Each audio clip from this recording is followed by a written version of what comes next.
हाय जय मसीह सबके लिए। सब लोग कैसे हैं? मैं रंजना मसूरकर यीशु जीवन कलीसिया में आप सबका स्वागत करती हूँ। आओ हम प्रार्थना करते हैं। Hallelujah hallelujah hallelujah. धन्यवाद धन्यवाद धन्यवाद धन्यवाद धन्यवाद धन्यवाद धन्यवाद पिता परमेश्वर, धन्यवाद प्रभु यीशु, धन्यवाद पवित्र आत्मा, धन्यवाद। Hallelujah hallelujah hallelujah. धन्यवाद प्रभु यीशु, सुंदर समय के लिए प्रभु यीशु में धन्यवाद देती हूँ। आज के दिन के लिए मैं आपको धन्यवाद देती हूँ प्रभु यीशु, क्योंकि आप महान हो, आप जीवित हो प्रभु यीशु। सारे सृष्टि के मालिक हो प्रवेश, आदि और अंत आप ही हो, अल्फा और ओमेगा भी आप ही हो प्रवेश। आपकी मैं स्तुति करती हूँ, आपकी महिमा करती हूँ, आपके नाम को मैं ऊंचा उठाती हूँ प्रवेश। धन्यवाद देती हूँ प्रवेश, धन्यवाद धन्यवाद धन्यवाद प्रवेश। आज का दिन आपने मुझे दिया दिखाया, इसलिए धन्यवाद प्रवेश। आज के दिन का श्वास भी आपने मुझे दिया, इसलिए धन्यवाद प्रवेश। इस सुंदर समय में प्रवेश प्रार्थना के योग्य बनाए, इसलिए धन्यवाद प्रवेश। प्रभु मेरे हाथ से जो भी पाप अपराध हुए प्रवेश, जाने अनजाने में, सारे पापों की मुझे क्षमा करो। आपके पवित्र लहू से मुझे धो के शुद्ध करो और प्रार्थना के योग्य से बनाओ प्रवेश। मैं कलिसिया को, सारे कलिसिया में जितने भी जुड़े हैं प्रवेश, उन सबको प्रवेश में आपके हाथ में देती हूँ प्रवेश। सारे भाई बहनों को प्रवेश में आपके हाथ में देती हूँ। हर एक की जरूरत को मैं प्रवेश आपके हाथ में देती हूँ प्रभु। सब कुछ जानते हो प्रवेश, सबके दिलों को आप जानते हो प्रवेश, क्योंकि सब कुछ जानने वाले आप परमेश्वर प्रवेश। मैं आपको धन्यवाद देते हो प्रवेश, आपके नाम को मैं ऊंचा उठाते हो प्रवेश। मेरे कलिसिया से जुड़े हुए जितने भी बहने प्रवेश, जितने भी भाई है प्रवेश, बच्चे हैं प्रवेश, उन सबको प्रवेश में आपके हाथ में देते प्रभु। हम सब यहाँ पे, हमारे सबके परिवार इंडिया में प्रवेश, उन सबके साथ भी आप रहते हो प्रवेश, उन सबका भी ध्यान रखते हो आप, इसलिए धन्यवाद प्रवेश। हिंदी और अंग्रेजी सभा को भी प्रवेश प्रवेश में आपके हाथ में देते प्रभु। उन सारे सदस्य को आपके हाथ में देते प्रवेश। धन्यवाद करते प्रवेश, धन्यवाद प्रवेश, धन्यवाद प्रभु, धन्यवाद धन्यवाद धन्यवाद। इस भारत देश को आपके हाथ में देते प्रवेश, सबको संभाले रखना प्रवेश, आपके वचन के अनुसार चलाना प्रवेश, आपकी दया उन पर बनी रहे प्रवेश। प्रवेश हांगकांग देश को भी प्रवेश में आपके हाथ में देते प्रवेश। हांगकांग देश में प्रवेश, इस वायरस की वजह से जितने भी लोग पीड़ित है प्रवेश, जल्द से जल्द चंगाई करो प्रवेश। जिनको काम नहीं है प्रवेश, उनको काम देना प्रवेश, क्योंकि सब कुछ जानते हो आप प्रवेश, सब कुछ जानने वाले आप परमेश्वर प्रवेश। हम सबका जीवन आप पल भर में बदलने वाले हो प्रवेश। तो मैं धन्यवाद देती हूँ इस दिन के लिए प्रवेश, इस समय के लिए धन्यवाद देते प्रवेश। आपने मुझे यहाँ पे आज खड़ा किया, इसलिए धन्यवाद प्रवेश। आपकी स्तुति करने, आपकी महिमा और आपके नाम को मैं ऊंचा उठाने के लिए प्रवेश, आपने यहाँ पे मुझे लाए प्रवेश, इस योग्य मुझे बनाया अपने, इसलिए धन्यवाद प्रवेश। धन्यवाद धन्यवाद धन्यवाद धन्यवाद प्रवेश। कलिसिया के बहनों की जो भी जरूरत है प्रवेश, आप जानते हो प्रवेश, सबको आप आशीषित करने वाले परमेश्वर प्रवेश। धन्यवाद प्रवेश, धन्यवाद धन्यवाद धन्यवाद। इस समय को आपके हाथ में देते प्रवेश, मेरे विचारों को आपके हाथ में देते, मेरे बुद्धि को आपके हाथ में देते। धन्यवाद प्रभु, सारा आदर गौरव प्रवेश में आपको देते। यीशु मसीह के नाम से मांगती हूँ, सुन और कबूल कर पिता। आमीन आमीन आमीन। धन्यवाद प्रवेश, धन्यवाद प्रवेश, धन्यवाद प्रवेश। आओ हम एक गीत गाएंगे, पवित्र आत्मा को आमंत्रित करेंगे। तेरी इच्छा पूरी हो जाए, हाथों में तेरे जीवन है ये। तेरी इच्छा पूरी हो जाए, हाथों में तेरे जीवन है ये। मैं मिट्टी हूँ, तू है कुम्हार, मुझको उठा, मुझको बना। मैं मिट्टी हूँ, तू है कुम्हार, मुझको उठा, मुझको बना। अपनी मर्जी से मैं चलता रहा, तुझको कभी अपना न कहा। अपनी मर्जी से मैं चलता रहा, तुझको कभी अपना न कहा। लेकिन प्रभु आज से मैं मेरे क्रूस को ले चलती हूँ। लेकिन प्रभु आज से मैं मेरे क्रूस को ले चलती हूँ। तेरी इच्छा पूरी हो जाए, हाथों में तेरे जीवन है ये। तेरी इच्छा पूरी हो जाए, हाथों में तेरे जीवन है ये। तेरी इच्छा पूरी हो जाए, हाथों में तेरे जीवन है ये। सचमुच प्रवेश तेरी इच्छा हमारे जीवन में पूरी हो जाए, सिर्फ तेरी और तेरी इच्छा हमारे जीवन से पूरी हो जाए प्रवेश, क्योंकि तेरे हाथों से तूने हमें बनाया है प्रवेश। तेरे हाथ की रचना है प्रवेश। हम जो कुछ भी है हम प्रवेश, हमारे द्वारा तेरी इच्छा पूरी हो जाए प्रवेश। धन्यवाद प्रवेश, धन्यवाद प्रवेश, धन्यवाद प्रवेश। पवित्र आत्मा पाओ आपके नए सामर्थ्य से, नए सामर्थ्य से आप। धन्यवाद प्रवेश, धन्यवाद प्रवेश, धन्यवाद प्रवेश। मैं मिट्टी हूँ प्रभु, तू है कुम्हार। सच में प्रवेश, मेरे अंदर जो भी बुराई है प्रवेश, उसको सबको हटा दे प्रवेश, तोड़ दे पूरी तरह से प्रवेश, और वापस तो मुझे बना प्रवेश तेरे इच्छा के अनुसार, तेरे लिए प्रवेश। धन्यवाद प्रवेश, धन्यवाद प्रवेश, धन्यवाद प्रवेश, धन्यवाद प्रवेश, धन्यवाद प्रवेश, धन्यवाद प्रवेश। यीशु मसीह के नाम से मांगते हैं, आमीन, आमीन, आमीन। हालेलुया। हेलो, फिर से एक बार मैं सबको बताना चाहती हूँ कि अभी थोड़ा थोड़ा ठीक हो रहा है हांगकांग में, तो हांगकांग गवर्नमेंट शायद इस महीने से आने वाले महीने से सब कुछ सही करने वाले हैं। शायद हमारा चर्च भी खुल जाएगा, तो देखते हैं कैसे होता है। मगर हमें हमेशा इंतजार में रहना है कि हमारा चर्च कब खुलेगा और हम सब कब मिलेंगे। तो देखते हैं अभी कैसे होता है अप्रैल महीने में। ठीक है, बाय। अब आज हम देखते हैं हमारे हालात परमेश्वर कैसे चुटकियों में बदलते हैं, पल भर में, क्षण भर में। क्योंकि हमारा परमेश्वर ऐसा है जो सब कुछ पल भर में बदल सकता है ना। उसको यानी कि वो असंभव को संभव करने वाला परमेश्वर है, तो उसके लिए कोई भी ऐसी बात नहीं है जो प्रभु हमारे द्वारा नहीं कर सकता है और अपनी आशीष नहीं बरस सकता है। तो हमारा परमेश्वर ऐसा है जो सब कुछ पल भर में बदल सकता है। परमेश्वर को कुछ भी बदलने के लिए टाइम भी नहीं लगता है ना। वो सोचते बैठता है कि अभी मैं कैसे करूं, अभी मैं क्या करूं। वो मनुष्य नहीं है, वो परमेश्वर है, तो वो सब कुछ पल भर में हमारे जीवन में बदल सकता है। अब इजराइल लोगों को निकालने के लिए जब मोशे निकला था, तो पल भर में उन्होंने नदी को दो भाग किया था, सूखी जमीन बनाई थी लाल समुद्र को पार करने के लिए। इजरायली लोगों को पल भर में कर दिया था। अभी सोचते बैठते तो फारो राजा की सेना हमारे ऊपर अटैक करती थी ना, मगर पल भर ने परमेश्वर ने अलग कर दिया और इजरायली लोगों को जाने के लिए मार्ग निकाला। तो कुछ भी असंभव नहीं है परमेश्वर को, मगर परमेश्वर हमारे विश्वास को देखता है। तो हमें हमेशा विश्वास में बने रहना है, हमें विश्वास में बने रहना है। विश्वास में बने रहेंगे, परमेश्वर के सामने हमेशा प्रार्थना में रहेंगे। प्रभु क्या चाहता है हमारे द्वारा हम देखना है, हमें देखना है।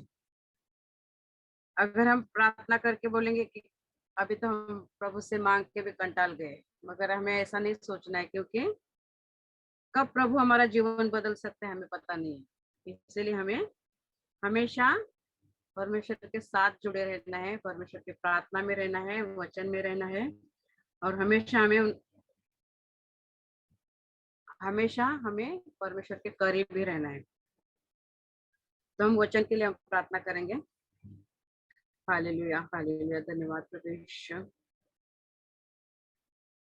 पवित्र आत्मा, पाओ आपके नए सामर्थ से मुझे अभिषेकित करो। इस वचन को बताने के लिए आप मुझे सहायता करो, मदद करो, मार्गदर्शन करो।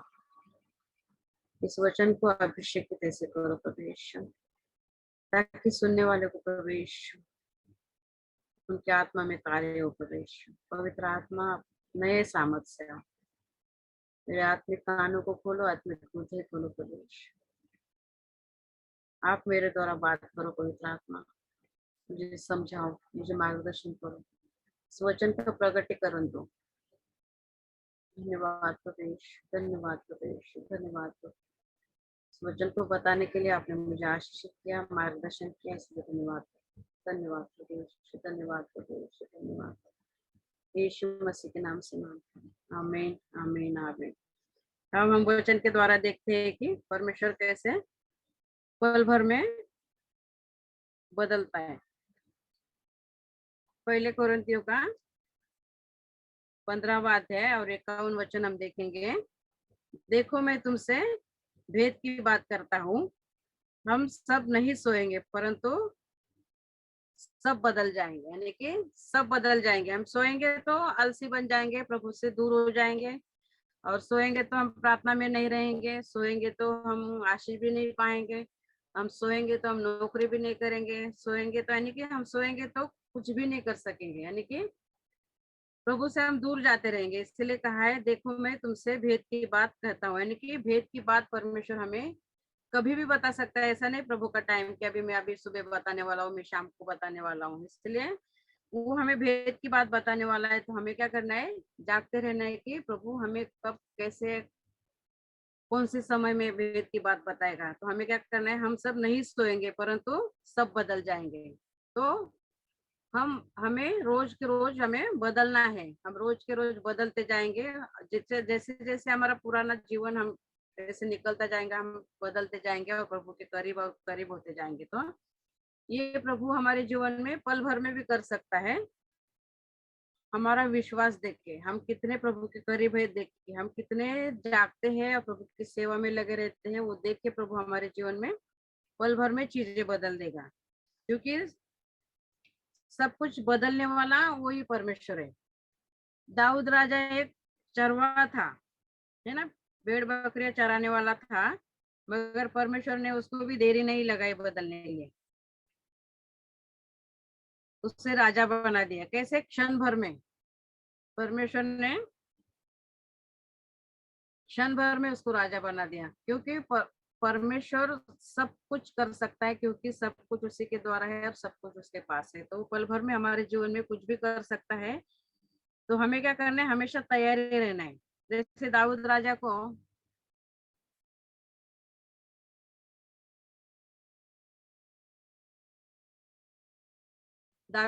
को बोला था गोलियत को मारने के लिए। वो तो एक दानव था, राक्षस था, मगर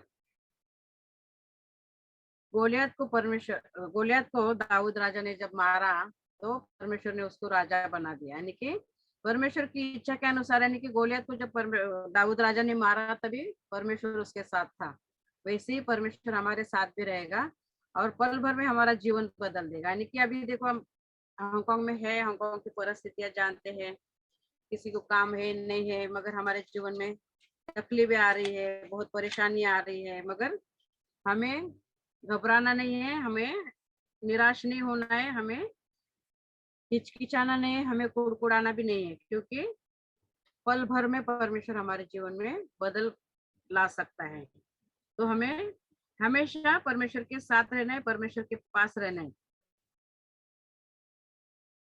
तो जो भी है परमेश्वर के पास से, तो परमेश्वर हमें देना चाहता है, मगर हमें हमेशा परमेश्वर के साथ बने रहेंगे, हम प्रार्थना में लगे रहेंगे, हम परमेश्वर के जितना करीब जा सकते हैं हम जाएंगे, तभी परमेश्वर हमारे जीवन में पल भर में हर चीज को बदल सकता है। तो योएल की किताब में हम देखेंगे 2 अध्याय का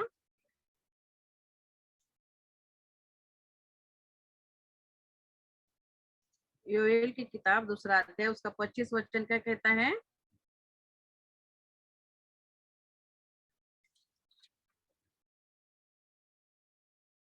देखो, जिन वर्षों की उपज और अरबे नामक टिट्टियों और एलेम और हसील ने और गाजाम नामक टिट्टियों ने अर्थात मेरे बड़े दल ने जिसको मैंने तुम्हारे बीच भेजा था खा ली थी, उससे हानि मैं उसकी हानि को भर दूंगा। यानी कि जो भी हमारी हानि हुई है, जो भी हम अभी इस तकलीफ से हम गुजर रहे हैं, परमेश्वर हर चीजों की भरपाई करने वाला हमारा परमेश्वर है।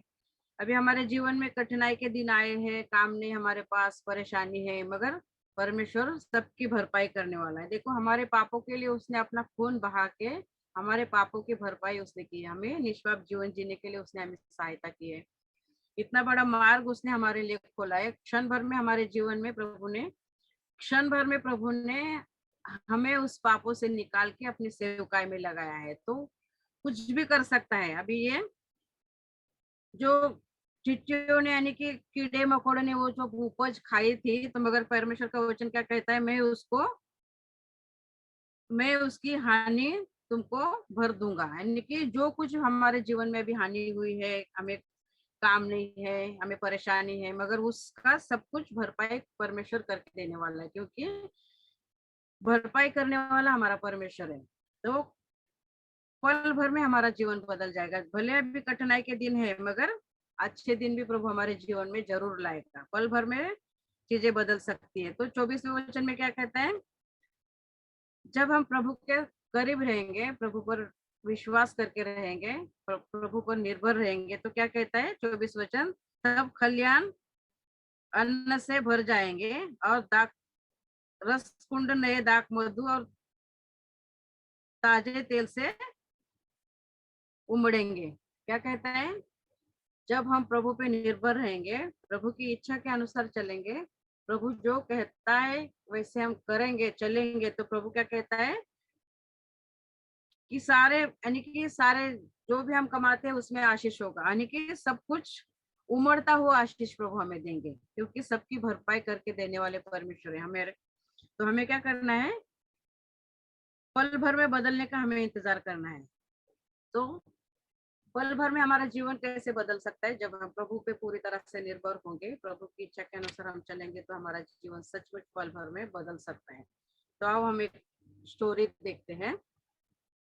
एक गांव में एक राजा होता है और उसको कोई बेटा नहीं होता है।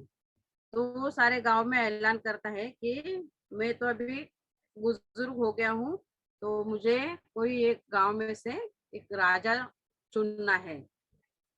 तो उसके लिए मैं कंपटीशन भी लगाऊंगा, और जो उसमें पास होगा उसको मैं अपने गांव का राजा बनाऊंगा। तो राजा बनने के लिए सब लोग सीखते हैं, तलवारबाजी सीखते हैं, बाण चलाना सीखते हैं, यानी कि जो कुछ भी राजा बनने के लिए चाहिए होता है वो सब सीखते हैं। सब लोग ऐसे यानी कि तैयारी में लगे रहते हैं। तो एक लड़का वहां पे एक बहुत गरीब होता है। वो बोलता है अभी मेरे पास तो सीखने के लिए भी कुछ है नहीं, क्योंकि मैं काम पे जाऊंगा, तो सीखने के लिए जाऊंगा तो मैं काम पे नहीं जा पाऊंगा, और काम पे जाऊंगा तो मैं सीख नहीं पाऊंगा। अभी क्या करूं? जैसे तैसे सारे गांव को इकट्ठा होना है, और वो ऐसे काम करता है, थोड़े बहुत पैसे जमा रखता है और बोलता है सभा में जाने के लिए मेरे पास कपड़े भी नहीं है, तो मैं काम ही करता हूँ, काम करके मुझे जो पैसे आएंगे मैं घर खर्च चलाऊंगा, थोड़े बहुत बचाऊंगा, उसमें से मैं कपड़े खरीद लूंगा और वो सभा में जाऊंगा।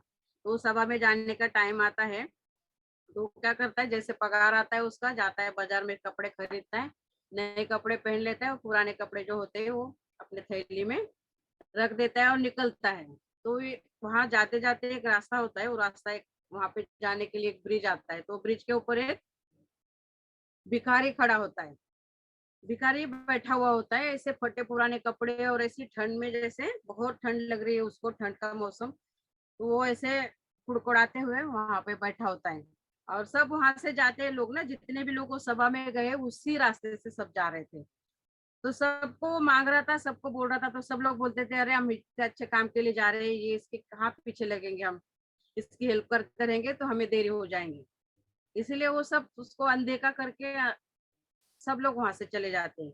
मगर ये जो गरीब जो इंसान होता है वो आता है और वो उसको देख के उसके मन में बहुत दया आती है, बोलता है अरे बाप रे ये बेचारा गरीब भिखारी बुजुर्ग कैसे ठंड में कुड़कुड़ा रहा है, पूरे बदन पे उसके कपड़े भी फटे हैं। अभी मैं ऐसे ही इसको छोड़ के मैं कैसे आगे जा सकता हूँ ना। तो वो जाके वो बुजुर्ग को बोलता है कि मैं तुम्हारी क्या मदद कर सकता हूँ।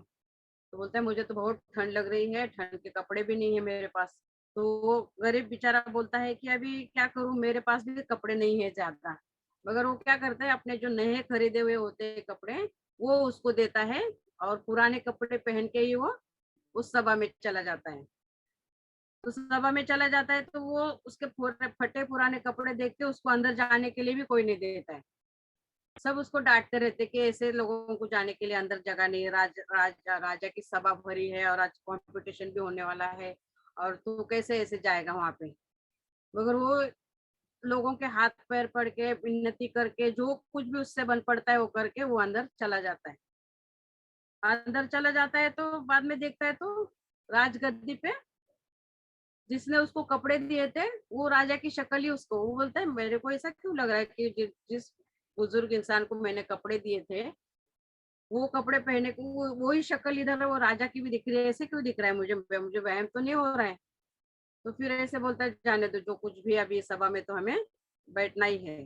तो सारे लोग वहां पे इकट्ठा होते हैं, फिर राजा आता है अपनी राजगद्दी पे बैठा हुआ होता है, फिर बोलता है मैंने तो अपना राजगद्दी पे बैठने वाला इंसान मैंने चुन लिया है। तो सारे लोग बोलते हैं राजा ने तो बोला था अभी कंपटीशन होने वाला है और कंपटीशन में जो पास होगा उसको मैं राजगद्दी पे बिठाऊंगा। यहाँ तो कोई कंपटीशन भी नहीं, कुछ भी नहीं है, और सीधा राजा ने ऐलान कर दिया कि अभी मैं तो इसको राजगद्दी पे बिठाने वाला हूँ, मैंने चुन लिया है पहले से। तो सब एक दूसरे से ऐसे बोलने लगते हैं कि अरे हमने तो इतने महीनों से तैयारी की है, तलवारबाजी सीखी है, तीर चलाना सीखा है, यानी कि जो कुछ भी राजा की तैयारी के लिए चाहिए होता है वो हमने सबने अपने तरीके से सीखा है और यहाँ तो कोई कंपटीशन नहीं, ऐसे कैसे।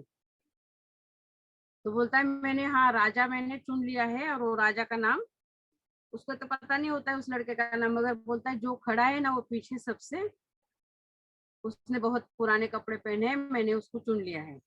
तो सब लोग राजा के ऊपर हंसने लगते हैं, बोलते हैं हम लोग तो इतने अच्छे से आए हैं, इतनी तैयारी में आए हैं, और हमने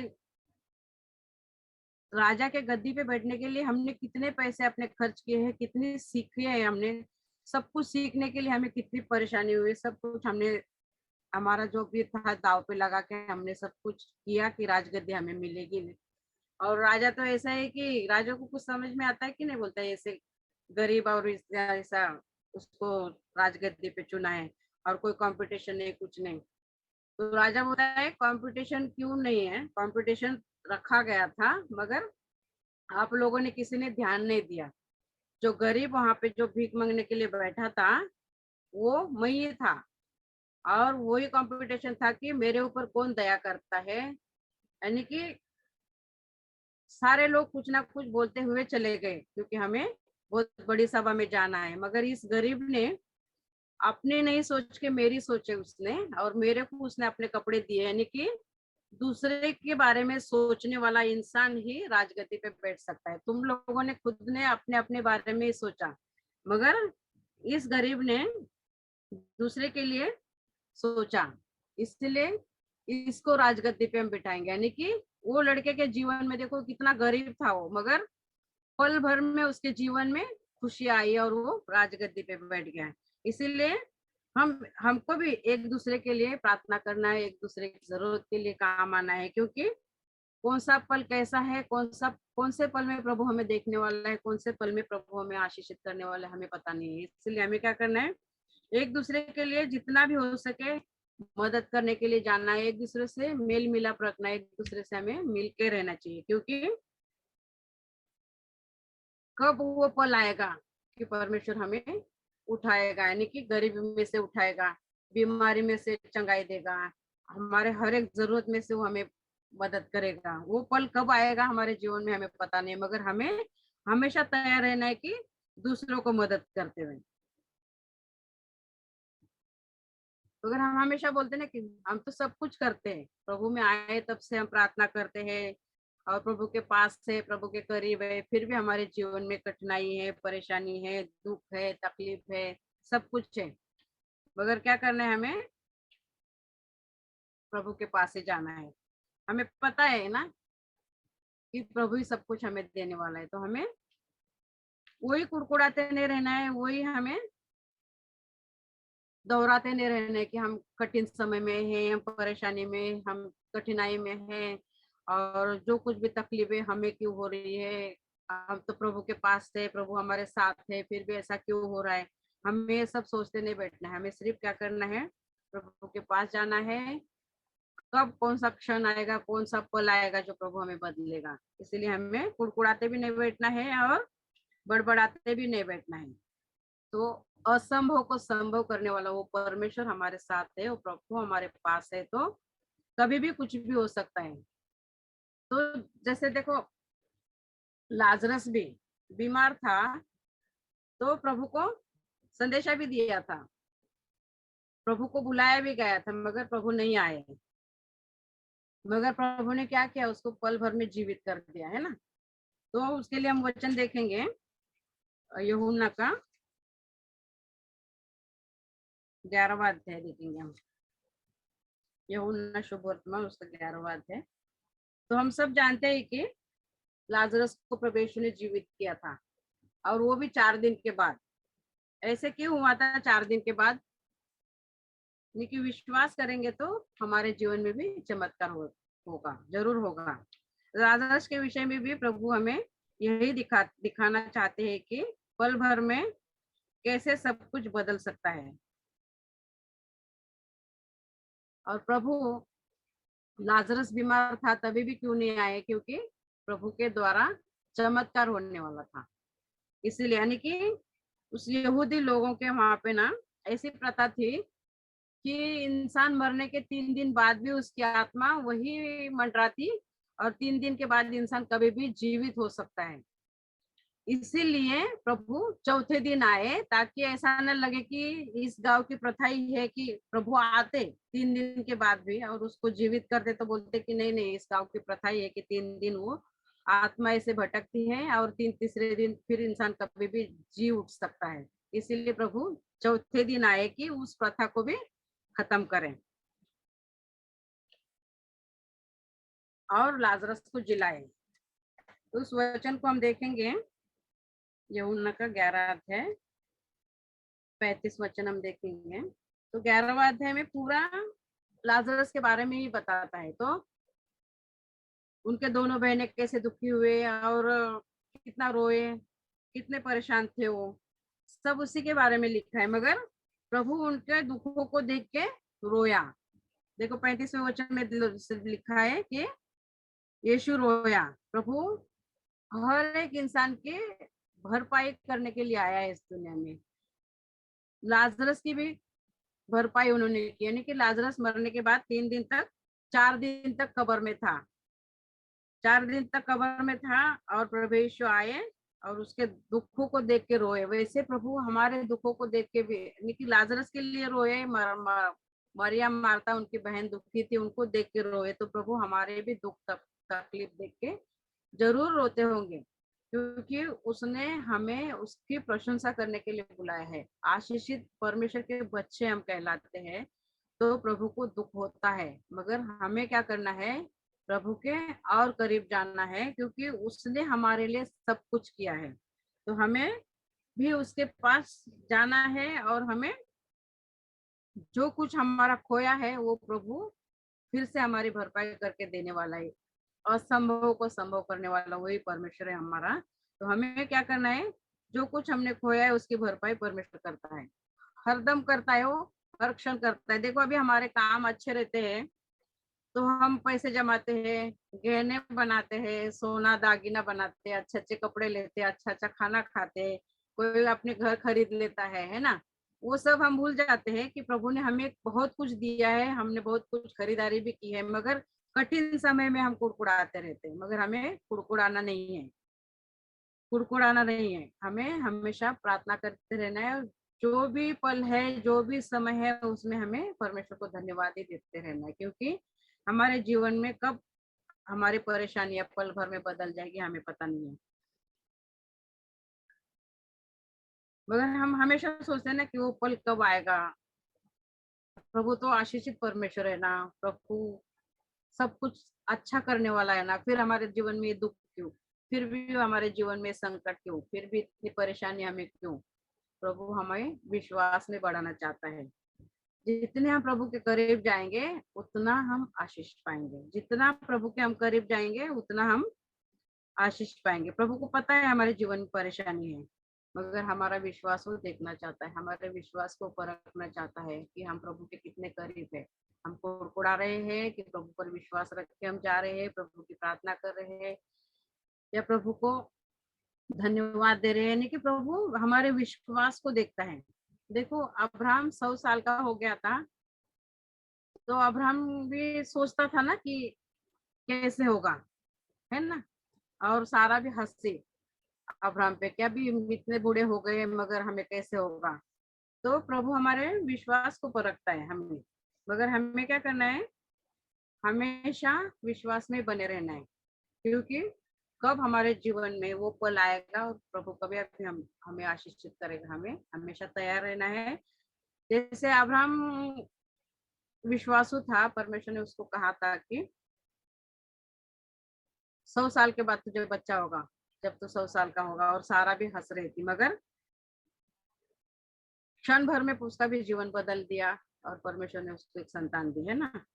तो हमें भी हर परिस्थिति में परमेश्वर को धन्यवाद देना है। कब हमारी परिस्थिति बदलेगी हमें पता नहीं है, कब हमारे जीवन में आशीष आएगी हमें पता नहीं है, हमारे जीवन से कब संकट दूर होगी हमें पता नहीं, मगर हमें हमेशा परमेश्वर के विश्वास में आगे आगे बढ़ते रहना है। परमेश्वर के साथ हमें चलना है, परमेश्वर का हर एक वचन को लेके हमें चलना है, परमेश्वर की हर एक बात को हमें लेके चलना है। क्योंकि बाइबल के द्वारा सारी सच्चाई हमें पता चलती है और वो सच्चाई को लेके ही हमें चलना है। और हमें घमंड भी नहीं करना है कि हमारे पास सब कुछ है, हमें कोई जरूरत ही नहीं है परमेश्वर के पास जाने की, सब कुछ प्रभु ने हमें दिया है। मगर हमें नम्र होकर परमेश्वर की बाट जोते रहनी है कि वो कब हमें वो पल आएगा कि प्रभु हमें हर परेशानी से दूर करेगा और कब हमें आशीषित करेगा। तो हमें मजबूत बनना है, और मजबूत बनना है कि कोई भी संकट आए, कोई भी दुख आए, कितनी भी परेशानी आए, कितने भी अनहोनी हमारे जीवन में हो, मगर हम प्रभु से नहीं हटेंगे, प्रभु से नहीं, प्रभु को नहीं छोड़ेंगे, प्रभु के विरोध में हम नहीं जाएंगे।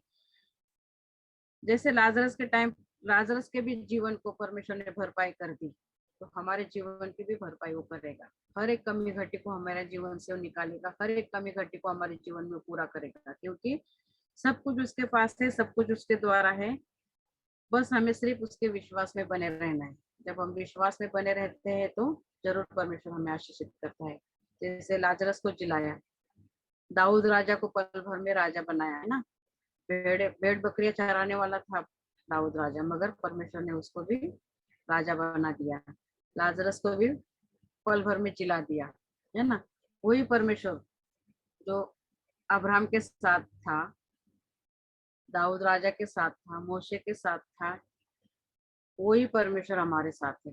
तो परमेश्वर को कुछ भी असंभव नहीं है कि हमारे जीवन में आशीष देने के लिए, हमारे जीवन में बदलाव आने के लिए, हमें जो भी जरूरत है उसको पाने के लिए परमेश्वर को टाइम नहीं लगेगा। मगर परमेश्वर हमें और करीब उसके आने के लिए मौका देता है और हमें मजबूत बनाता है, ताकि हम प्रभु पे निर्भर, पूरी तरह से निर्भर रहे, परमेश्वर के वचन के मुताबिक चले, परमेश्वर जो चाहता है हमारे जीवन में करने के लिए वो हम करें, और ईमानदारी से करें और इंतजार करें कि परमेश्वर हमारे जीवन में बदलाव जरूर लाएगा, परमेश्वर हमें आशीषित जरूर करेगा। कि क्योंकि पल भर में परमेश्वर हमारे जीवन को बदल सकता है। तो हमें राह देखना है, इंतजार करना है, प्रार्थना करते रहना है, परमेश्वर के करीब ही रहना है, और जितना हो सके हमें परमेश्वर की प्रार्थना में लगे रहना है। एक दूसरे को जो भी जरूरत है कर सकते हैं तो करना है, क्योंकि परमेश्वर यही चाहता है कि हम एक दूसरे के लिए जिए। क्योंकि प्रभु हमारे लिए जिया तो हम भी एक दूसरे के लिए जिए, ताकि प्रभु का काम हमारे अंदर से अच्छी तरह से हो जाए और प्रभु हमें आशीषित करे, हर एक बुराई से बचा के रखे, हर एक संकट से हमें अलग रखे। कब होगा ये सब? जब हम जितने प्रभु के करीब रहेंगे, हम प्रार्थना करेंगे, बाइबल पढ़ेंगे और एक दूसरे से मेल मिलाप करते रहेंगे, तो एक दूसरे के जरूरत में काम आएंगे, तो प्रभु हमें पल भर में हमारे क्षण को बदल सकता है और हर एक कमी घटी को प्रभु हमारे जीवन में पूरा कर सकता है, क्योंकि भरपाई करने वाला वो परमेश्वर है। तो हमें हमें हरदम हमें वो सोच में लगे रहना है कि प्रभु कैसे मुझे बढ़ाएगा, प्रभु कैसे मुझे आशीषित करेगा, कैसे प्रभु के वचनों में बढ़ाएगा, प्रार्थना में बढ़ाएगा, कैसे हम प्रभु के करीब जा सकते हैं, हमें वही सोचना है। अगर ये हम सोचेंगे, क्योंकि कहा है वचन में, तुम पहले मेरे राज और धर्म की खोज करो तो तुम्हारे जो भी लगने वाली चीजें है मैं तुम्हें दूंगा। तो हमारा काम वही है कि जो परमेश्वर ने हमें कहा है, एकदम सरल और अच्छा रास्ता दिखाया है परमेश्वर ने हमें, कि जो कुछ भी है, जो भी जरूरत है, जो भी तुम्हारी इच्छाएं है, मेरे पे सौंप दो। प्रभु के ऊपर ही हमें सौंपना है, क्योंकि हम हमारी इच्छा से कुछ नहीं कर सकते हमारे जीवन में। हम हमारी इच्छा से हमारा जीवन बदल भी नहीं सकते। हमारी इच्छा से सिर्फ हम हमारे ऊपर संकट ला सकते हैं, परेशानी ला सकते हैं, दुख ला सकते हैं हमारी इच्छा से। मगर परमेश्वर की इच्छा से हम चलेंगे तो परमेश्वर उसकी इच्छा से हमारे जीवन की हर एक कमी खट्टी को पूरा करेगा और पल भर में हमारा जीवन बदल देगा।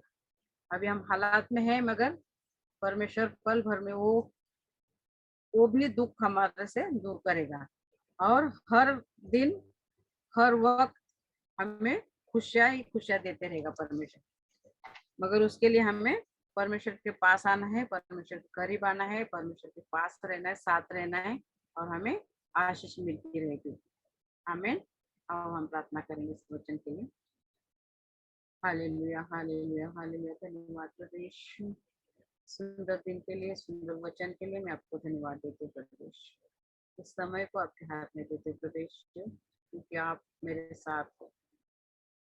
धन्यवाद करते हैं प्रभु यीशु। धन्यवाद प्रभु, धन्यवाद प्रभु इस वचन को बताने के लिए आपने मुझे सहायता की, मदद किया, मार्गदर्शन किया, इसलिए धन्यवाद। आगे का समय आपके हाथ में देते हैं।